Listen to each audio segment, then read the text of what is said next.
Hebreus capítulo 4, porque a palavra de Deus é viva e eficaz, e mais penetrante do que qualquer espada de dois gumes, e penetra até a divisão da alma e do espírito, e das juntas e medulas, e é apta para discernir os pensamentos e intenções do coração.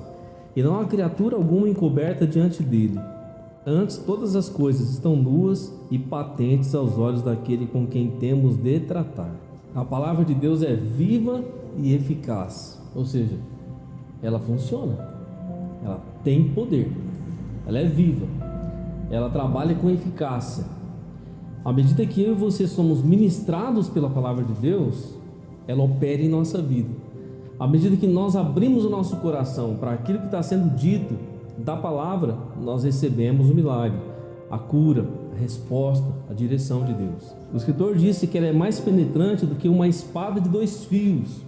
É claro que ele faz uma analogia à espada da sua época, a espada romana, que cortava dos dois lados, a comparando com uma palavra, com a palavra de Deus. E ela penetra até a divisão da alma e do espírito. Ele fala do ser imaterial, do homem e mulher imaterial, alma e espírito.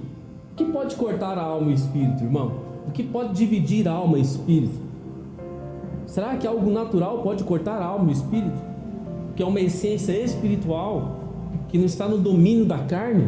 Mas a palavra de Deus, ela tem esse poder de ir entre a nossa alma e o nosso espírito, entre a divisão dos dois, e jamais conseguiremos ver essa divisão, até porque ela é espiritual. Sempre quando leio esse verso, eu lembro do arco-íris. Quando você olha para o arco-íris, você não sabe quando termina uma cor e começa a outra, porque ela se funde uma na outra. O nosso espírito e a alma estão fundidos um no outro. Nada pode dividir a alma e espírito, nada, a não ser a palavra de Deus. A palavra do Senhor nessa noite vai entre a nossa alma e o nosso espírito para produzir algo novo em nossa vida. Ela só divide a alma e espírito para produzir eficácia, vida em nossa vida. Por isso ele diz, ela vai e penetra entre a divisão da alma e do espírito e das juntas e medulas. Agora, juntas e medulas fala da parte material, juntas e medulas humana. A palavra de Deus tem poder para atuar na nossa vida espiritual, espírito e alma, e no nosso corpo físico, entre juntas e medulas. Junta e medula também é a parte interior natural do homem que está escondida. A medula é a parte interior do osso, ninguém vê, né? A alma e o espírito ninguém vê.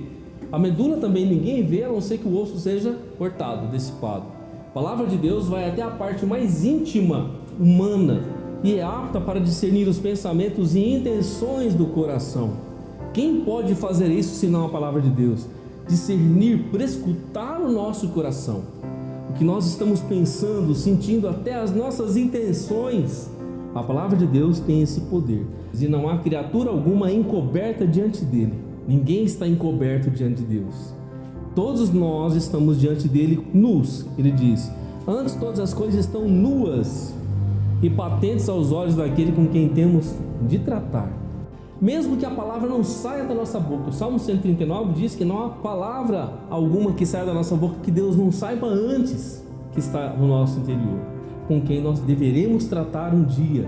Que você compreenda que todos os momentos que nós nos reunimos diante da palavra de Deus, ela vai causar uma divisão entre alma e espírito. Eu quero que você entenda que essa divisão é uma divisão que une, porque a nossa alma está muito ligada aos nossos desejos humanos, ao nosso corpo. Quando você toca na sua pele, no seu corpo, você sente a alma, porque sem a alma o corpo é morto. A nossa alma está ligada aos nossos sentidos humanos, e o nosso espírito, ele é a nossa consciência. É no nosso espírito que o Espírito de Deus fala, ele não fala na nossa alma. A nossa alma está ligada às sensações humanas, e para onde o meu espírito é guiado pelo Espírito de Deus, a minha alma e meu corpo também é. Mas quando a minha alma toma conta da casa, do meu corpo, meu espírito fica sufocado, sem a direção da palavra, então eu vou viver na carne. E aqui que está o problema. Então todas as vezes que eu e você nós somos submetidos à palavra, há uma divisão entre alma e espírito. Por quê? Porque a palavra entra no meio dos dois, para ajustar a alma ao espírito, para que nós possamos ouvir a voz de Deus e sermos conduzidos pelo Espírito de Deus, não pela vontade da nossa alma. Por isso, irmão, que nós somos constantemente cortados pela palavra. há necessidade de ser cortado pela palavra. Nós somos cortados por essa espada, para que não haja em nenhum momento o domínio da nossa alma, para que a nossa alma não venha prevalecer, mas para que esse corte poderoso do Evangelho, da palavra, possa estabelecer a vontade de Deus entre espírito e alma. É nesse lugar que a palavra de Deus entra, é nessa divisão que nós não vemos. Quando você olha para o arco-íris, você não vê a divisão entre uma cor e outra, é muito tênue aquela linha, nós não conseguimos perceber, mas a palavra de Deus, ela entra nesse lugar onde nós não percebemos, mas que provoca mudança em nossa vida. Amém? Que provoca mudança no nosso coração, na nossa forma de pensar, na nossa mente, nos nossos desejos e intenções, antes que essas se tornem realidades e fatos na nossa vida. Guarde isso no seu coração com relação ao que a palavra de Deus está fazendo nessa noite, na minha e na sua vida. É certo que é um corte da palavra de Deus para operar a vontade de Deus em nossa vida. Agora eu gostaria que você abrisse a sua Bíblia em Mateus capítulo 18, versículo 18 até o versículo 20.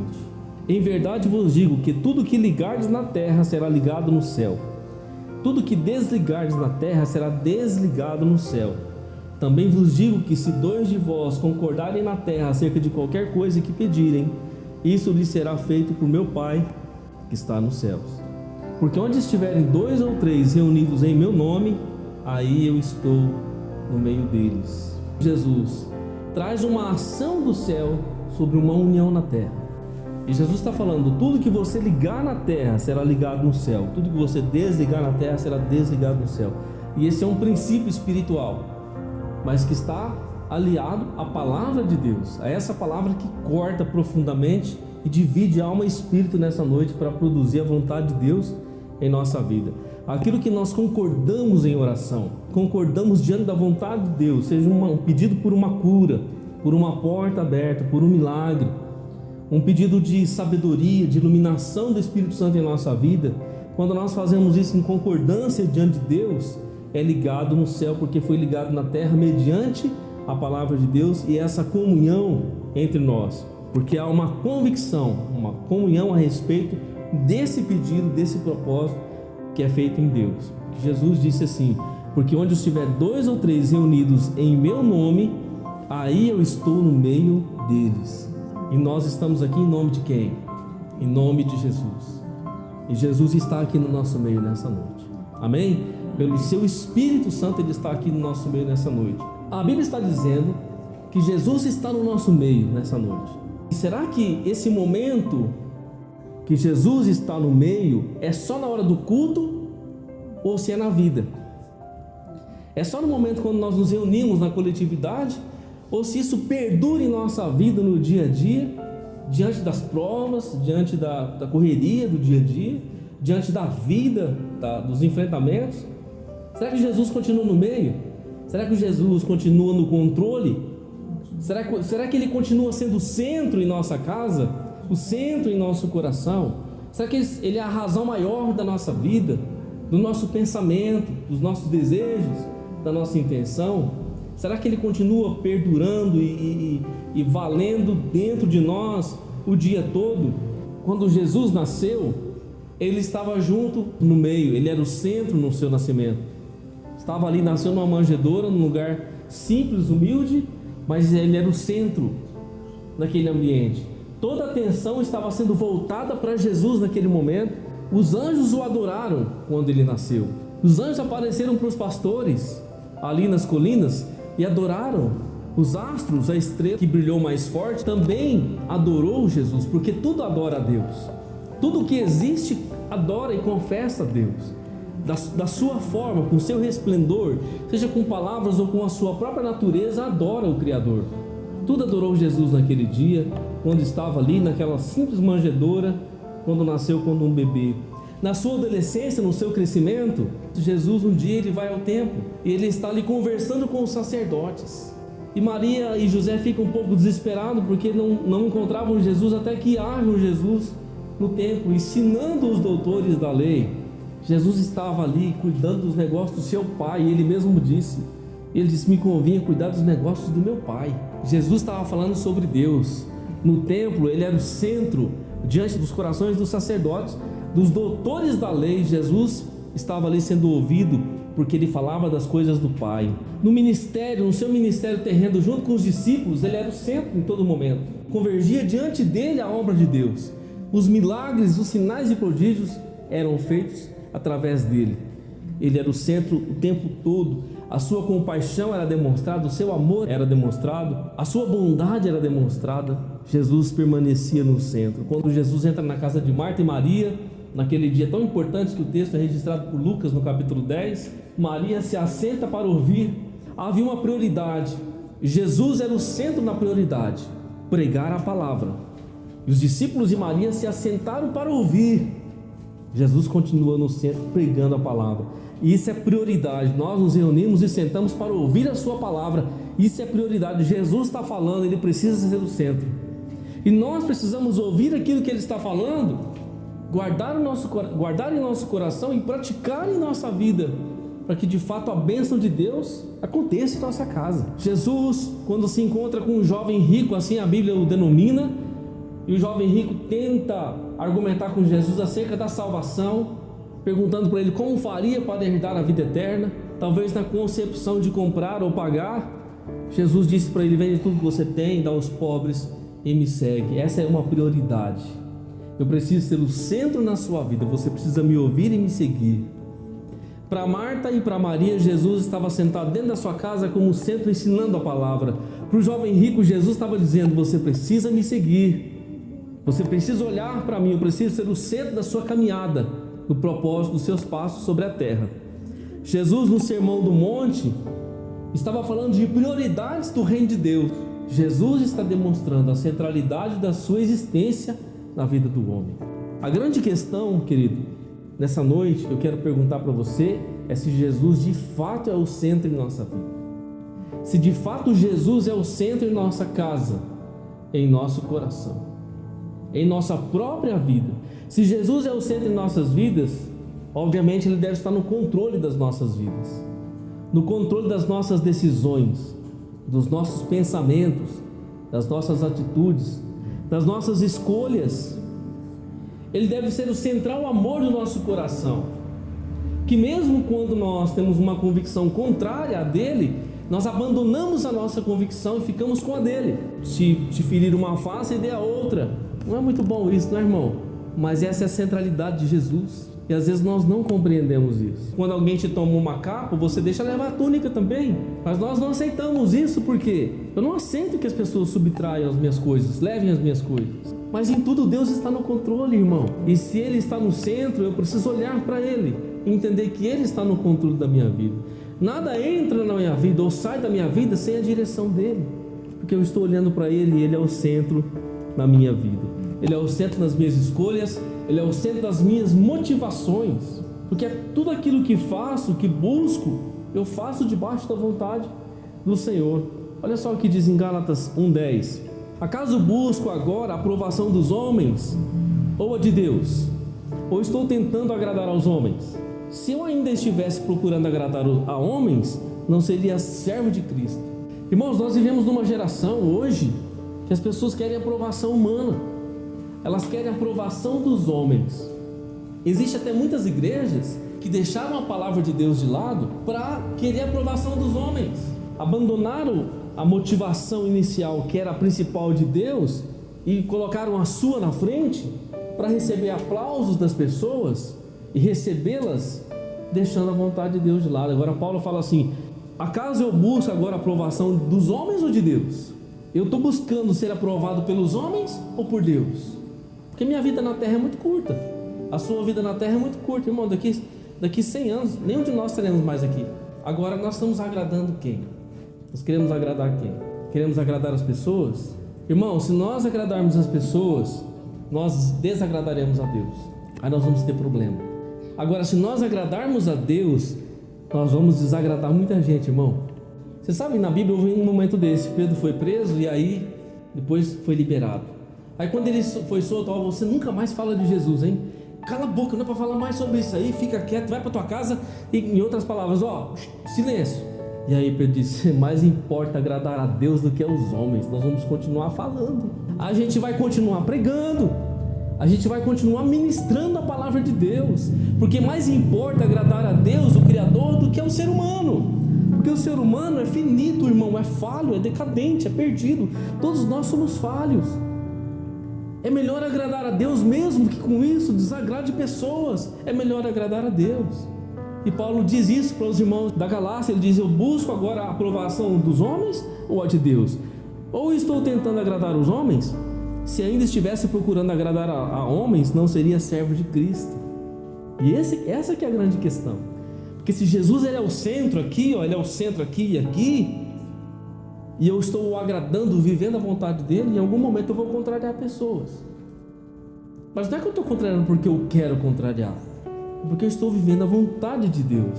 Jesus é o centro da minha vida, é o centro das minhas motivações, das minhas decisões, dos meus propósitos, assim que eu vivo, vivendo para a vontade de Deus. Há um outro texto em 1 Coríntios 10:31 que Paulo disse assim: portanto, quer comais, quer bebais, ou façais qualquer outra coisa, fazei tudo para a glória de Deus. A minha vida é para a glória de Deus. As minhas atitudes, as minhas escolhas e motivações são para a glória de Deus. Porque Jesus deve ser o centro em nossas vidas.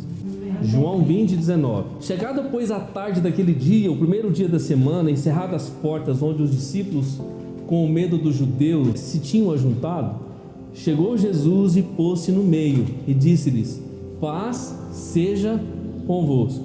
Por que Jesus se pôs no meio deles naquele momento? Jesus tinha morrido na sexta, ressuscitado no domingo pela manhãzinha, mas estava um alvoroço em Israel. Os discípulos de Cristo estavam sendo perseguidos por conta disso, e eles se ajuntaram e se fecharam numa casa e ficaram ali, com medo dos judeus, porque eles estavam sendo perseguidos por conta de tudo que estava acontecendo. E Jesus aparece do nada, irmão, no meio deles, porta fechada, aparece do nada, se apresenta para eles, e Jesus fala: paz seja convosco. Jesus se apresenta no meio, no momento de crise, no momento de medo, no momento de dificuldade. Jesus veio para abençoar, Jesus veio para trazer força, convicção, dizendo que Ele estava com eles, que eles não precisavam temer. Jesus estava vivo, se apresentou no meio deles naquele momento, numa situação de crise difícil. Estavam trancados com medo ali naquele cenáculo, naquela casa. Mas Jesus se apresenta no meio para abençoá-los com a sua paz. Jesus se apresenta no meio, no momento do medo. É nesse momento do nosso medo, dos nossos medos, que Ele se apresenta em nossa vida, para nos abençoar, para nos guardar e dizer para mim e para você que mesmo diante dessa crise, mesmo diante dessa dificuldade que você está passando, Jesus se apresenta no meio. Amém? E Ele está lá operando, guardando, está lá tirando o seu medo, te dando força, te abençoando naquele lugar. Jesus está sempre no meio dos seus filhos, sempre no meio da sua igreja, ainda que diante dos momentos difíceis. O problema é que a gente fica muito preocupado com os problemas e esquece de ver que Jesus está lá no nosso meio, nos guardando e nos abençoando diante da dificuldade. Amém? Jesus nessa noite, Ele está no nosso meio para nos abençoar e para tirar os medos dos nossos corações. Amém? Vamos ler também Mateus 18. Tudo que ligares na terra será ligado no céu, e tudo que desligares na terra será desligado no céu. Jesus está falando de resposta de oração. A palavra de Deus nessa noite está cortando entre juntas e medulas. Eu sei que você entrou aqui com um pedido nessa noite, com uma oração diante de Deus. Jesus está dizendo: tudo que ligares na terra será ligado no céu. Você entende que é uma dimensão física ou uma dimensão espiritual? E a dimensão espiritual só é tocada através da nossa oração. Não tem outra forma dela ser tocada, materialmente, fisicamente. Ela é tocada pela oração. Então Ele está dizendo: tudo que você ligar na terra, você concordar na terra, vai ser ligado no céu. Tudo que você desligar na terra vai ser desligado no céu. É nesse momento de unidade, de comunhão, que vem resposta.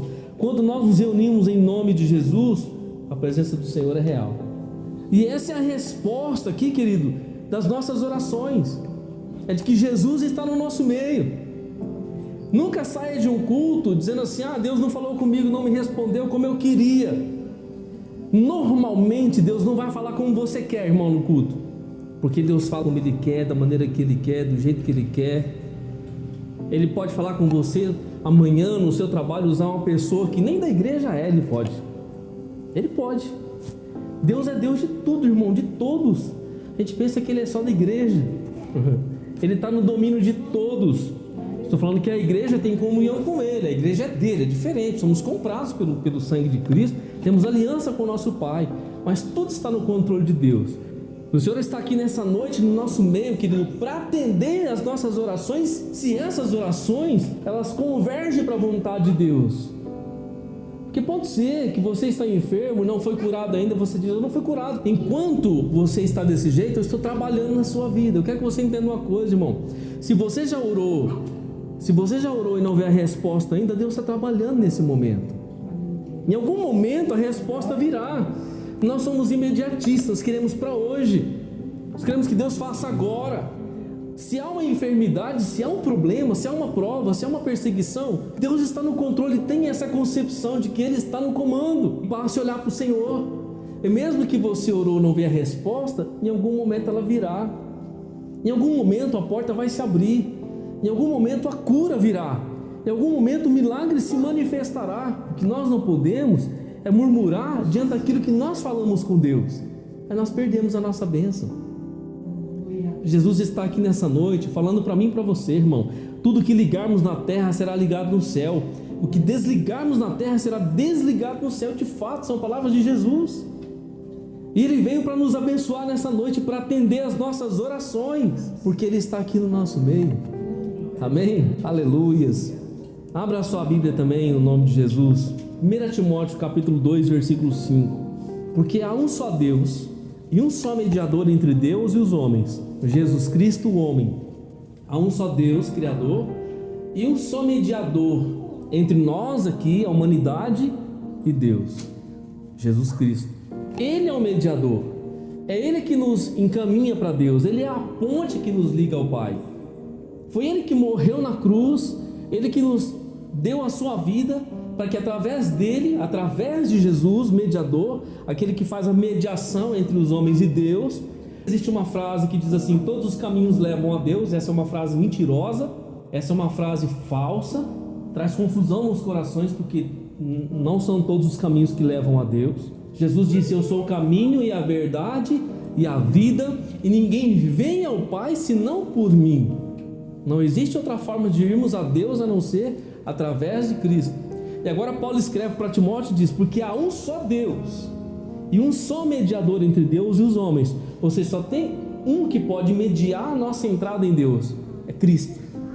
Mais uma vez Jesus se coloca no meio, nessa relação de terra e céu, da humanidade e céu.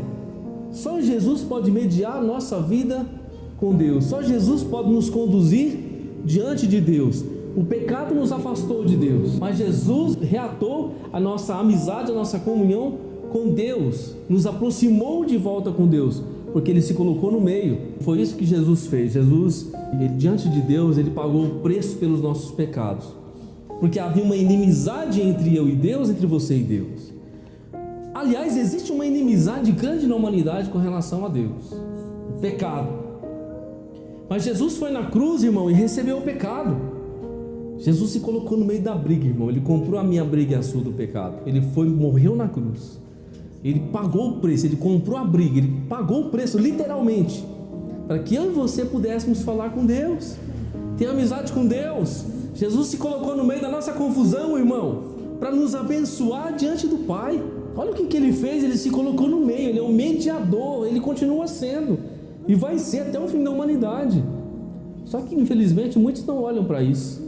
Muitos não viram o que Jesus fez na cruz, comprando a sua briga, pagando a sua conta. Alguém já pagou a sua conta? Alguém já pagou uma conta sua, irmão? Conta que você tinha já? É bom quando alguém paga a nossa conta, irmão.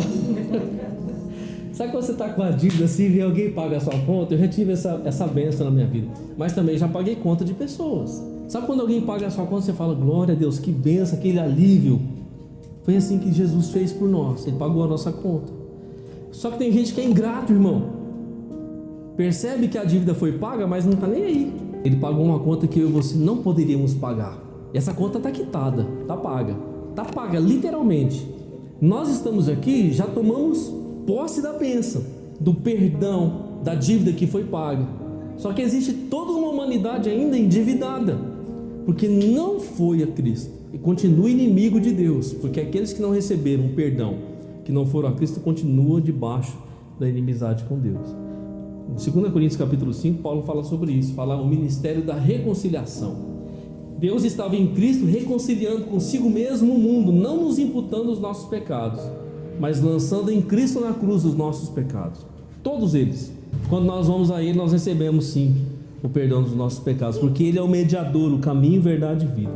Atos capítulo 4, versículo 12: e nenhum outro há salvação, porque também debaixo do céu nenhum outro nome há, dado entre os homens pelo qual devamos ser salvos.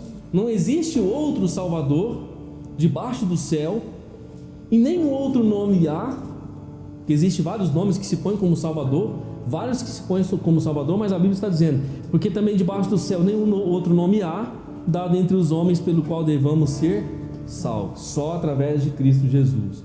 João 14,6, Jesus disse, eu vou repetir novamente, eu sou o caminho, vírgula. Ele é o caminho, não é um caminho. Se ele falasse assim, eu sou um caminho, quer dizer que existe mais possibilidades, existem outros. Não, eu sou o caminho, vírgula, e a verdade. Não é uma verdade. Depois ele diz, e a vida. Eu sou o caminho e a verdade e a vida, e ninguém vem ao Pai a não ser por mim.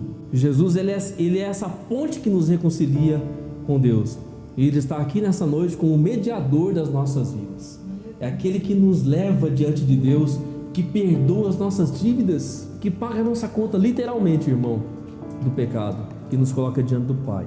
João 19:18, onde o crucificado e com ele outros dois, um de cada lado, e Jesus no meio. Até na hora da cruz, até no momento de pagar a dívida, Jesus está no meio. Até lá no Calvário, na cruz do Calvário, Jesus está no meio também.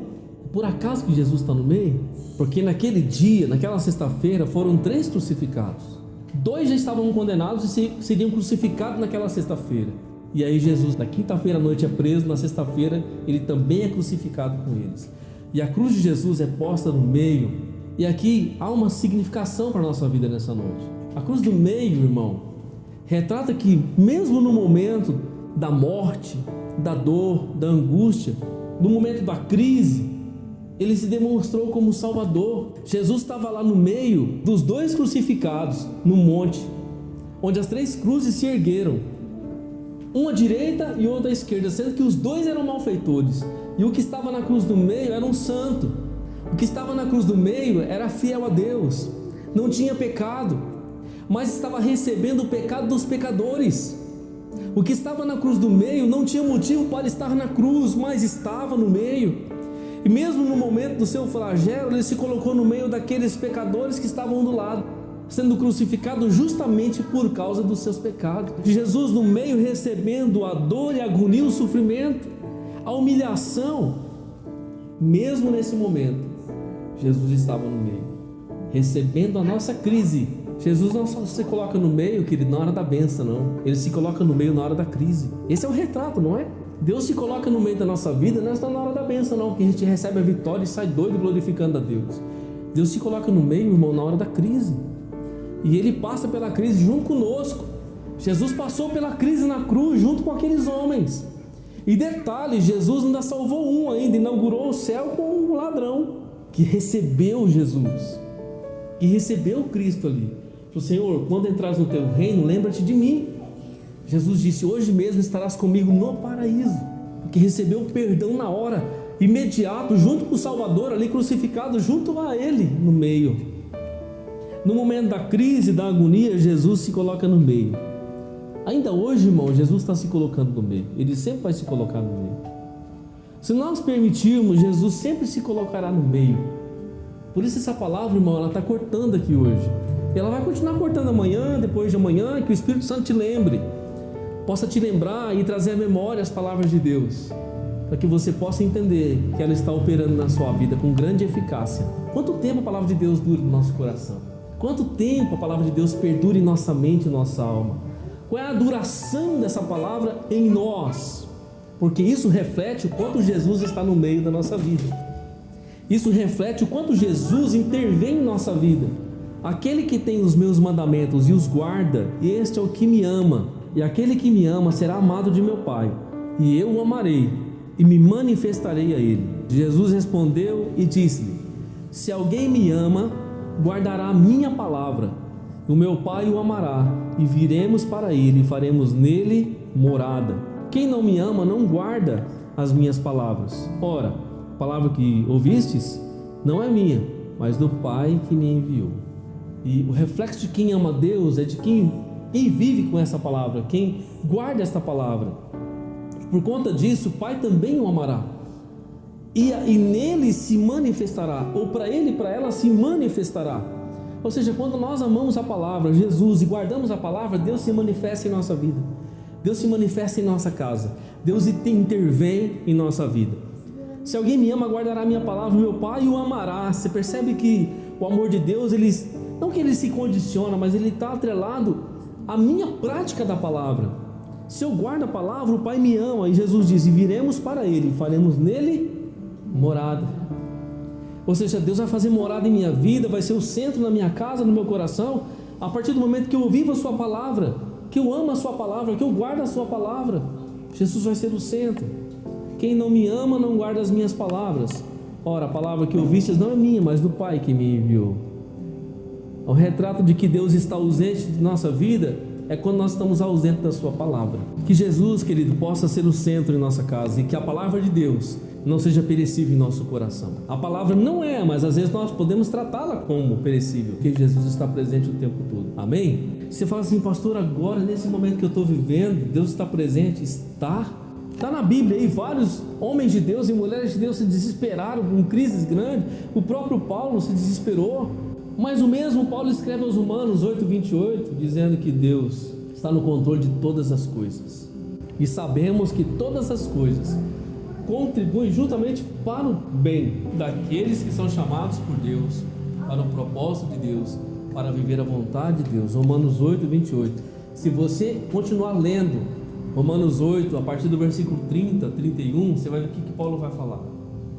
Ele vai falar sobre perseguição, vai falar sobre nudez, perigo, espada, problemas, adversidades, mas ele fala que sobre todas essas coisas nós somos mais do que vencedores por aquele que nos amou. Nada foge do controle das mãos do Senhor. Se Jesus é o centro da sua vida, querido, creia e entenda que você está seguro nele. Que essa palavra possa perdurar em nossa alma, como garantia de que o Senhor continua permanentemente operando em nossa casa, em nossa família. Curva a sua cabeça no nome de Jesus, fale com Deus no seu lugar. Pai, no nome de Jesus, te adoramos nessa noite uma vez mais, exaltando o teu nome, ó Pai, confessando esta palavra, que é uma espada de dois fios nessa noite, e que sabemos, ó Pai, temos a convicção de como uma espada de dois fios espiritual entrou entre juntas e medulas nessa noite, foi entre a divisão da alma e do espírito para produzir a tua vontade.